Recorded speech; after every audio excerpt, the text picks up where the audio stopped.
Matilda had always heard about people who felt a strong pull towards God, a calling to serve in some divine purpose. But she never imagined it would happen to her. She was only 24, with dreams of becoming a successful lawyer, living in a bustling city, and traveling the world.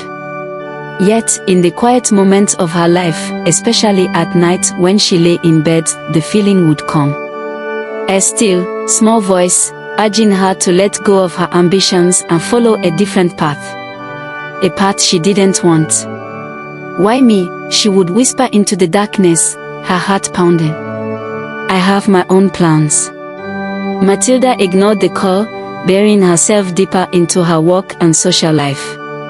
She quickly became one of the top young associates at her law firm, climbing the ranks with fierce determination. But with each step upward, a new challenge emerged. Her personal relationships began to fray. First, her best friend distanced herself, then her long-term boyfriend left without explanation. It was as if something invisible was pushing everyone away from her. She tried to ignore the isolation, but soon, her health began to falter. Panic attacks seized her in the middle of the night. Her energy drained. Doctors said it was stress, nothing more, but Matilda knew better. She felt as though her very soul was resisting something powerful. She threw herself into her work even harder, determined not to let this calling ruin the life she had built. Then came the accident.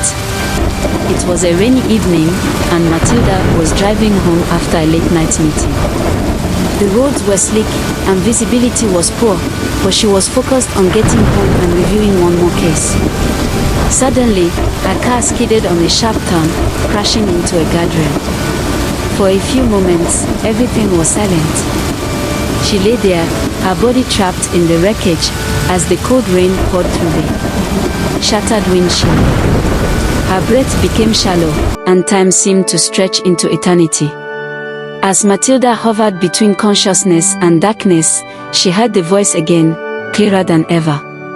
"Lydia, follow me." Tears mixed with the rain on her face. She realized, in that broken, fragile moment, how long she had been running from this voice. The silence, the broken relationships, the health problems, everything had been leading her to this point. The weight of her resistance crumbled away, and for the first time, she surrendered. "I will," she whispered, barely able to speak. "I will follow you." Rescue workers arrived minutes later, pulling her from the wreckage and rushing her to the hospital.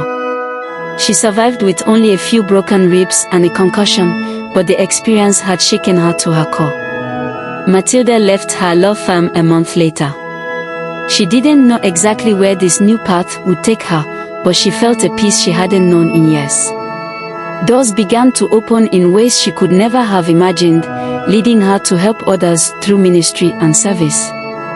The challenges she once faced no longer weighed her down, they had prepared her for this journey. The call she had once feared became her greatest purpose. And in accepting it, Lydia found the life she had been searching for all along.